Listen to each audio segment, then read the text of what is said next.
ইরানের সশস্ত্র বাহিনী রোববার কঠোর হুঁশিয়ারি বার্তায় ইসরায়েলি দখলদারদের অবিলম্বে দখলকৃত এলাকা ত্যাগ করার আহ্বান জানিয়েছে।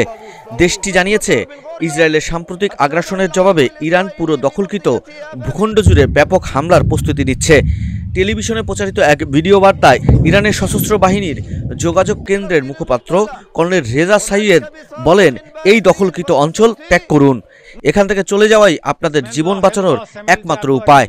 তিনি ইসরায়েলি আগ্রাসনের নিন্দা জানিয়ে বলেন, সাম্প্রতিক সামরিক অপরাধের দায় জায়োনিস্ট শাসন গোষ্ঠীর, যারা নিজেদের রাজনৈতিক ও ব্যক্তি স্বার্থে পুরো অঞ্চলকে বিপদের মুখে ফেলেছে।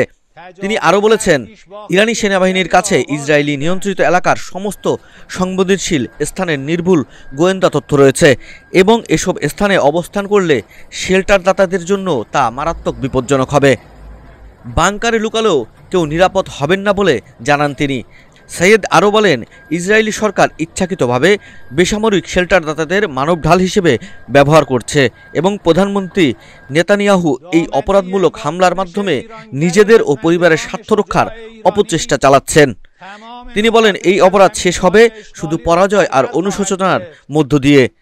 তিনি সতর্ক করে বলেন, ইরানের বার্তা অগ্রাহ্য করা হলে দখলকৃত এলাকাগুলোর বাসিন্দাদের জন্য সামনে আরও কঠিন দিন অপেক্ষা করছে।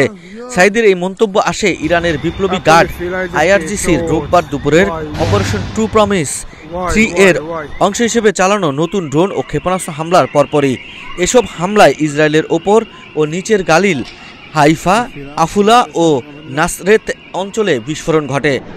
উল্লেখ্য, শুক্রবার সকালে ইসরায়েলের হামলায় ইরানের শীর্ষ সামরিক কর্মকর্তা, পারমাণবিক বিজ্ঞানী এবং সাধারণ নাগরিক নিহত হওয়ার পর এই অভিযান চালানো হয়েছে। শহীদদের মধ্যে রয়েছেন নারী ও শিশুরাও।